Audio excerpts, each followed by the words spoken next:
Apa amalan selanjutnya dari dua orang yang lain? Ini yang kita bacakan. Bismillah. Qala al-akhar, yang lain kemudian mulai bermohon kepada Allah. Allahumma, duhai Allah. Lihat kalimatnya. Dia tidak mengatakan ya Allah, tapi Allahumma.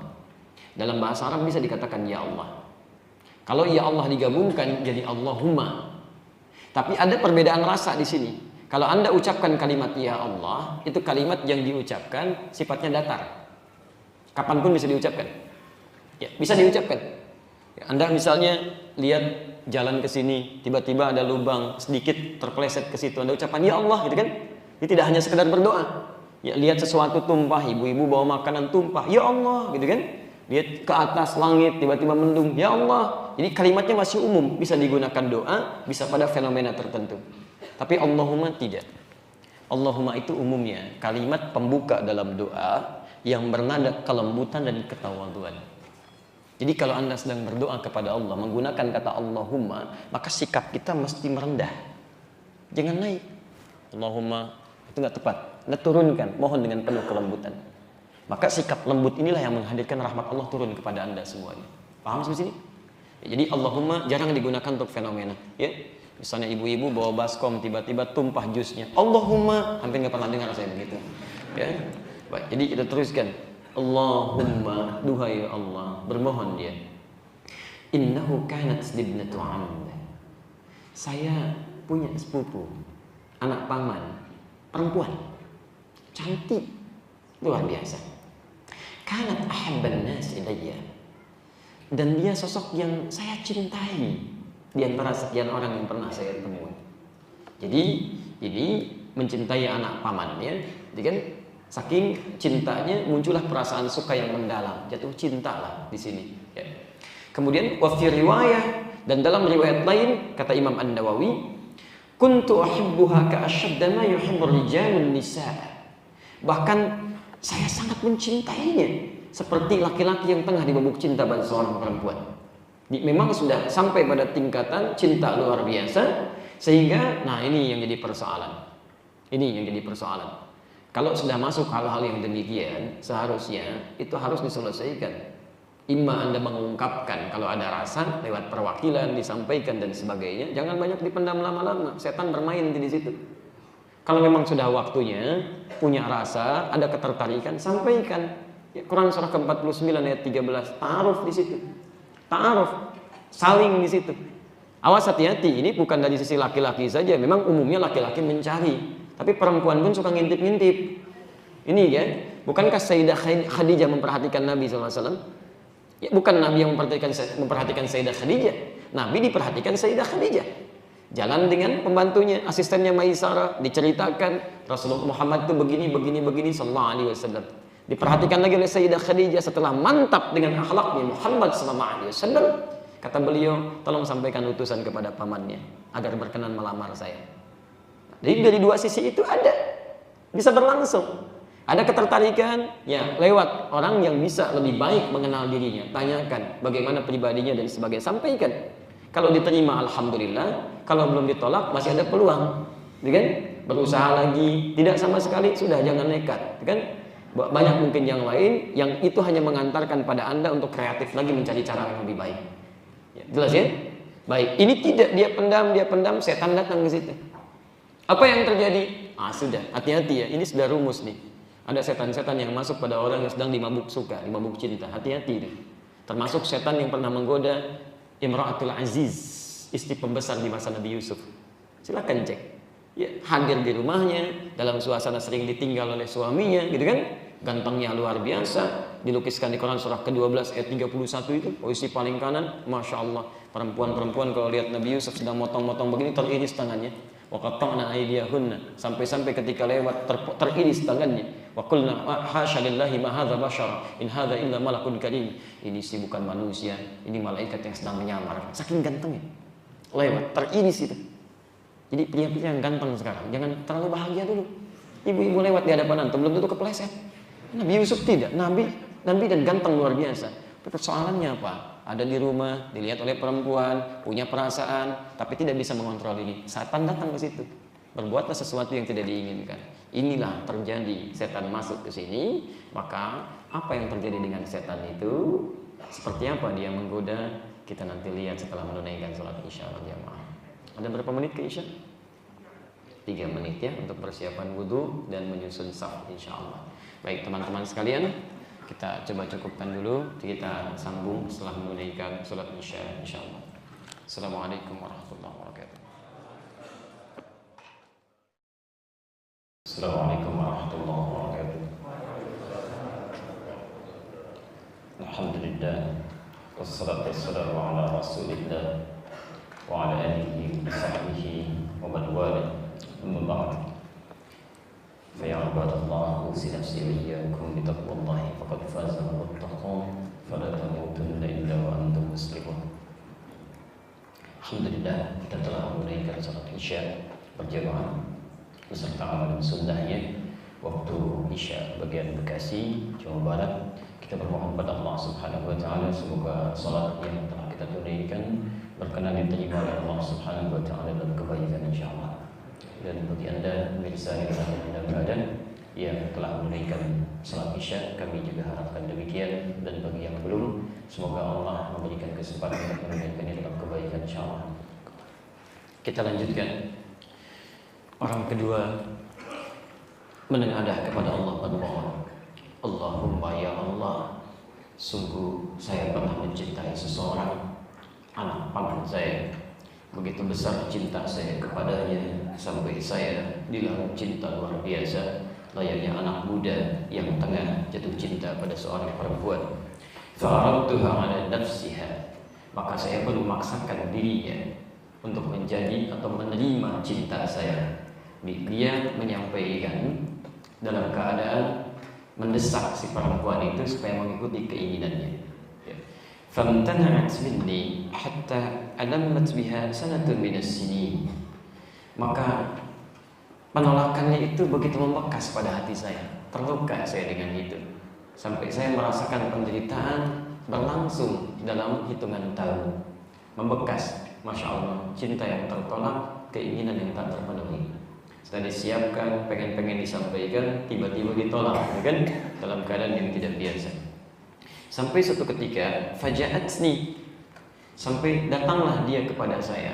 Ini tidak dijelaskan di sini, tapi dalam riwayat lain disebutkan bahwa bapak si perempuan ini, ya, bapak si perempuan, pamannya si yang tadi, itu terlibat satu pinjaman kepada laki-laki ini yang belum terlunasi. Ya, dan mendapatkan satu kesempatan si laki-laki itu menekan bapaknya, sehingga diutuslah anaknya untuk meminta keringanan. Dalam kisah yang lain, di sini tidak ditampilkan. Maka ketika datang si perempuan ini, fa'ataituha 20 wa 100 dinarin, saya berikan kepadanya 120 dinar keping emas. Jadi kalau dikaitkan dengan kisah yang semula, tidak hanya sekedar meringankan, awas hati-hati utang bapaknya, tapi kalau mau mengikuti keinginan saya berikan 120 keping emas, dinar emas. Tidak mudah itu tawarannya. Ibu kalau dikasih emas 120 kilo mau gak? Awas hati-hati, tapi tawarannya ini gak mudah, kehormatan diri. Sedangkan manusia, khususnya perempuan, itu diisyaratkan oleh Al-Quran, seringkali, hati-hati, seringkali larut kehormatan dirinya atau bahkan keadaan dirinya itu dengan tawaran-tawaran yang menghadirkan perhiasan dalam kehidupannya. Quran surah ketiga Ali Imran ayat ke-14, posisi paling kanan sebelah bawah. Zuyyina lin-nasi hubbus syahawati minan nisa. Dihiasi laki-laki itu atau bahkan perempuan untuk senang pada pasangannya. Di sini laki-laki diisyaratkan karena laki-laki cenderung mencari. Zuyyina lin-nasi hubbus syahawati minan nisa. Dihiasi laki-laki itu senang terhadap perempuan. Wajar, normal. Artinya kalau laki-laki senang ke laki-laki, tidak normal dia. Awas hati-hati, fitrahnya demikian. Begitu sebaliknya. Jangankan manusia, binatang pun begitu. Silahkan antum cek, kambing jantan senangnya ke betina apa? Demi Allah saya katakan, sampai hari ini cek sampai Idul Adha tuh, Anda gak akan pernah temukan kambing homo. Laki-laki, berdasarkan penelitian, kambing 2017 senang kepada kambing jantan lagi. Masya Allah, belum saya temukan itu. Belum pernah ada sapi lesbi. Kalau ada, mungkin gak bisa digunakan kurban itu. Ya, nggak bisa dipakai, nggak ada, dan tidak ada fitrahnya demikian. Kambing aja tahu pasangannya. Yang tidak punya akal mengerti pasangannya. Masa yang punya akal tidak mengerti siapa lawannya? Hati-hati ya. Ini sesuatu yang tajam ditontonkan kepada kita. Ada yang salah dengan pemikiran manusia di sini. Baik. Maka hubbu syahawati minan nisa wal banin, senang mendapat keturunan. Awas, setelah itu apa? Wal qanatiril muqantarah. Juga perhiasan-perhiasan yang dikumpulkan, ditanam, dihadirkan minadz zahab, emas. Dan ini disandingkan kepada perempuan. Di perempuan cenderung lebih senang dengan emas sebagai perhiasan dalam dirinya. Awas, baik emas yang digunakan di jarinya, emas tono, emas toni, emas asep dan sebagainya. Tidak hanya itu, perhiasan yang melekat pada dirinya cenderung senang. Makanya di perhiasan bagi dirinya. Wajar Pak kalau perempuan minta emas. Nikah juga maharnya emas, karena itu yang menghiasi bagian dari dirinya. Tampak bagian keindahannya yang mesti dijaga dalam kehidupannya. Tapi jangan lupa di situ akan jadi bagian kelemahan bagi perempuan. Dan emas itu bukan diartikan dengan emas juga. Dalam dulu konteks orang dulu, kalau disebutkan emas itu artinya harta yang bernilai. Bisa uang banyak, bisa hadiah, bisa macam-macam. Ibu senang mana? Dikasih hadiah Ferrari atau emas 1 gram? Halo? Tuh, jadi bukan cuma pada emasnya saja, maksudnya sesuatu yang bernilai, senang barang gitu. Senang sesuatu yang bisa digunakan, bisa tampil dalam keindahan. Ini poinnya. Dan tidak sadar kadang-kadang itu jadi satu kelemahan. Dan ini terbukti sampai hari ini. Tidak sedikit perempuan-perempuan tergoda oleh laki-laki tertentu yang nakal, gitu kan? Hanya diberikan tawaran-tawaran harta benda tertentu lalu menggadaikan kehormatan dirinya. Itu yang harus luar biasa dijaga. Hati-hati, zaman sekarang sudah luar biasa. Ya, saya ada kolega ustaz berdakwah khusus di daerah Doli itu pada saat itu, yang ditutup di Surabaya itu tantangannya luar biasa. Memang nangis kita itu kalau dengar-dengar kisahnya. Alhamdulillah sudah ditutup, semoga Allah berikan keberkahan pada orang-orang yang terlibat dalam kebaikan. Tapi jangan dikira mudah itu. Kalau sudah masuk ke dalam dunianya tidak mudah untuk keluar. Bahkan menyadarkan saja tidak mudah. Datang ustaz kolega kami berdakwah di sana sampai nangis, perempuan-perempuan yang gitu ya. Tiba-tiba ada yang seperti tersadar datang. Salah satunya, Ustaz, terima kasih telah memberikan pencerahan. Saya terharu kepada Ustaz. Terima kasih membuat saya sedikit berubah. Untuk Ustaz, saya kasih diskon 50%. Itu nyata itu. Nyata, terdengarnya seperti lucu, tapi memang nyata. Ini cara berpikirnya sudah begitu gitu kan. Jadi kalau sudah kebanyakan berbuat sesuatu yang salah, nanti tertutup itu pintu-pintu kebaikannya. Masuknya susah. 50%. Allah kuatnya ada benar. Wa fi adhanihim waqra, Quran surah ke-6 ayat ke-25. Telinga ada sumbatan. Jadi kalau yang haram masuk pada dirinya, beredar dengan darah, jadi daging itu menutup. Ke mata, awas hati-hati. Wa ala absarihim ghishawah, di matanya ada penutup. Jadi melihat yang baik-baik susah. Lihat ke masjid susah, lihat masjid susah, dengar azan marah, diajak ke taklim, ngajak debat, kan? Ah itu susah. Itu kalau sudah masuk penutup itu demikian. Imma dengan maksiat atau yang haram masuk pada dirinya. Itu yang berbahaya. Nah, jadi saya tekankan sekali lagi, hati-hati ya. Hati-hati perempuan-perempuan khususnya, jaga diri jadi kehormatan. Surganya banyak bagi perempuan itu. Pakai hijab ada surga di situ. Nutup aurat ada surga di situ. Taat pada suami dalam hal kebaikan ada surga di situ. Masya Allah. Ya, karena itu Allah jaga. Karena diciptakan dengan penuh keindahan dan surganya ada di situ. Jangan berikan surga pada orang lain yang bukan pada haknya. Ya, maka apa yang terjadi kemudian? Di sini terjebak dia. Kemudian ada an tukhaddiya baini wa baina nafsiha fa fa'alat. Saya berikan 120 dinar emas supaya dia bisa memberikan cintanya kepada saya sampai melakukan hubungan yang terlarang. Maka dia setuju. Setuju. Ya, dalam keadaan terdesak datang 120 dinar ya. Masya Allah. Dinar emas dalam konteks dulu itu berharga sekali, luar biasa. Dirham aja sudah dicari, apalagi dinar 120 keping ini. Baik ya, tidak mudah tuh tawaran dunia dengan menghormatkan, menggadaikan kehormatan diri, dan itu di hadapan Allah Subhanahu wa taala. Hati-hati. Maka kemudian dia menerima dengan polos pada saat itu, setan masuk ke situ hatta idza qadartu 'alaiha. Sampai-sampai terjadilah kemudian waktu yang ditentukan itu. Saya terjemahkan dengan bahasa yang mudah dipahami.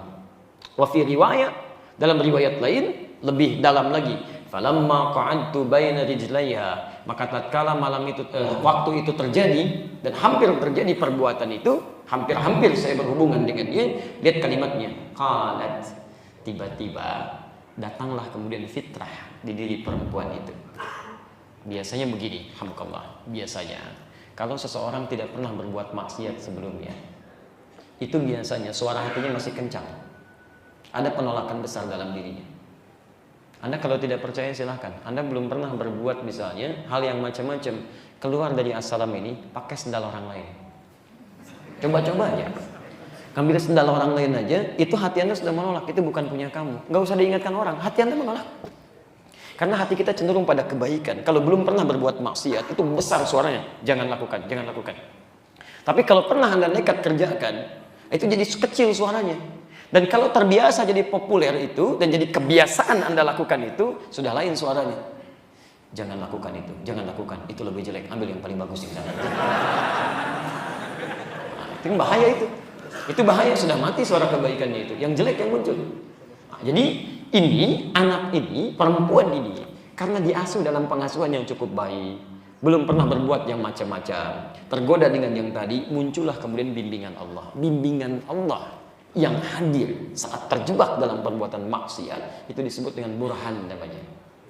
Seperti Allah pernah membimbing Nabi Yusuf alaihissalam ketika digoda oleh perempuan. Siapa namanya? Masya Allah ya. Ingat tidak disebutkan namanya ya, bukan Zulaiha dan tidak pakai Siti, baik ya? Jadi Zulaiha saja sudah salah, Siti Zulaiha salah banget ya? Hati-hati, nggak disebutkan. Kalau nggak di Quran itu kalau cenderung perbuatan yang tidak elok ya, itu nggak pernah disebutkan namanya, jarang, umumnya jarang disebutkan. Karena Quran itu menyalahkan perbuatannya, bukan orangnya, perbuatannya.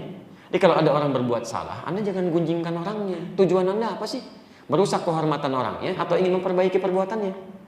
Jadi kalau ada orang salah, perbuatannya diperbaiki, bukan orangnya digunjingkan. Firaun bukan nama asli, Farao dari gelar, Abu Lahab bukan nama asli. Silahkan cek. Ya, Imratul Aziz bukan nama asli. Supaya tidak banyak digunjingkan, itu akhlak Al-Quran. Karena yang salah perbuatannya. Karena belum tentu ada orang nanti punya nama yang sama berbuat yang serupa. Hati-hati. Ya, begitu misalnya ada seorang, kan, berbuat satu keburukan. Padahal belum tentu nama itu digunakan oleh orang lain dengan keburukan yang sama. Akhirnya apa? Namanya yang jadi celaan di situ. Nama misalnya Hasan, kan? Kelakuan misalnya, mohon maaf, tidak bagus. Lalu Anda cela, dasar kamu nama aja Hasan, kelakuan begini, dasar Hasan jelek Hasan. Ingat cucu Nabi itu Al Hasan. Jangan keliru. Dia jangan pernah mencela nama, itu nggak boleh. Itu nggak boleh. Paham ya? Walaupun keliru misalnya, maka luruskan perbuatannya, berikan inisial yang tepat ya untuk menginisialkan pada hal yang dilarang ya. Saya enggak Ustaz, alhamdulillah enggak seperti dia tuh. Masya Allah, sebut lagi namanya, itu salah juga ya. Teruskan, bismillah. Qalan, tiba-tiba ketika si laki-laki tadi hendak kemudian mengambil kehormatan dirinya, maka berkatalah langsung di lisannya keluar. Seperti Nabi Yusuf mendapatkan gambaran bayangan, tinggalkan, kan, jauhi. Tidak tepat itu burhan namanya. Maka muncul burhan dalam dirinya. Ittaqillah. Ittaqillah. Wala tanfudul khatam illa bihaqqih. Masya Allah, ini bahasanya dalam sekali. Bertakwalah kepada Allah. Jangan pakai cincin kehormatan itu kecuali sesuai dengan haknya. Sesuai dengan haknya. Cincin itu kan pertanda mahar biasanya kan? Digunakan, diambil bagi perempuan, berikan. Ya, dibuka penutup. Ya, biasanya perempuan kalau ingin menggambarkan kehormatannya dan diberikan gambaran maharnya atau penutupnya disingkap, diambil. Jangan lakukan kecuali dengan haknya. Kalimat pertama itu yang membuat dia kemudian langsung bergetar jiwanya. Diucapkan oleh orang yang tidak pernah bermaksiat sebelumnya, orang polos mau dikerjai, keluar dari lisannya, ittaqillah, bertakwalah kepada Allah. Ini kalimat ini ya. Anda betul-betul jaga kalimat Allah. Jaga betul. Jangan pernah digunakan pada hal-hal yang sifatnya serampangan Anda gunakan. Demi Allah, padahal tidak begitu. Demi Allah itu. Padahal Anda melakukan itu tidak akan berfungsi lagi. Jadi kalau Anda dekat dengan Allah, menjaga kalimatnya, maka Masya Allah. Nabi Muhammad ditolong dengan pedang begini. Siapa yang bisa menolong Anda?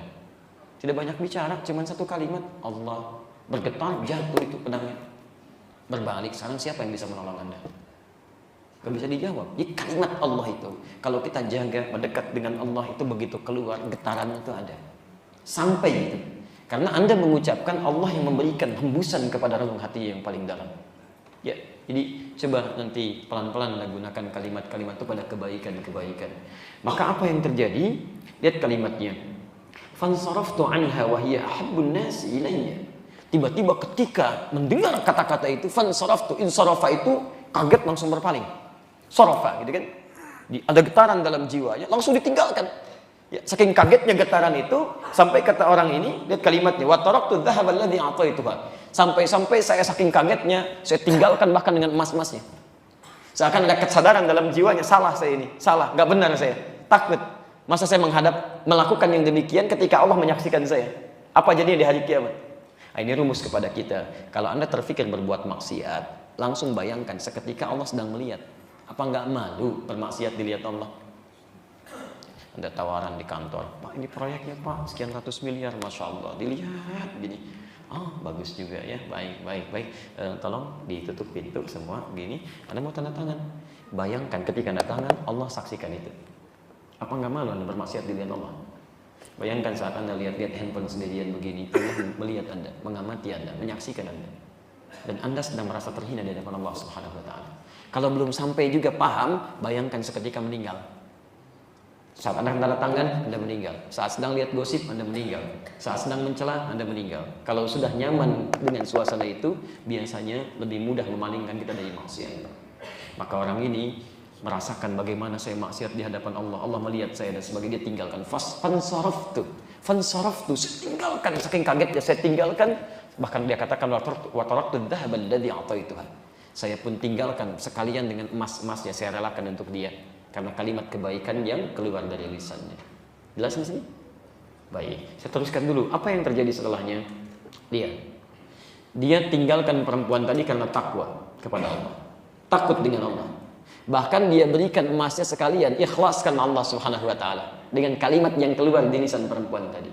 Maka dia berkata, Allahumma in kuntu fa'altu dzalika ibtigha'a wajhika fafruj 'anna ma nahnu bi. Ya Allah, kalau engkau nilai bahwa amalan itu saat saya meninggalkan maksiat karenamu dan saya berikan emas itu ikhlas karenamu, itu layak menjadi amal yang engkau terima, maka mohon dengan amal itu keluarkan kami dari kekangan batu ini. Ya, itu poinnya.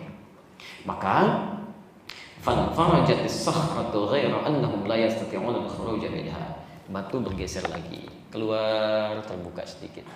Tapi masih belum buka keluar. Jadi yang pertama tadi berdoa dengan amalnya, batu geser. Enggak didorong tuh. Ya. Yang kedua, nyampaikan amal, batu geser. Tapi belum bisa keluar. Karena itu, tibalah orang yang terakhir. Nah, amalan ini yang kita akan tutup termasuk kajian kita malam ini. Bagaimana kemudian amalan yang terakhir ini memberikan inspirasi kepada kita untuk meningkatkan ketaatan kepada Allah. Perhatikan kalimatnya.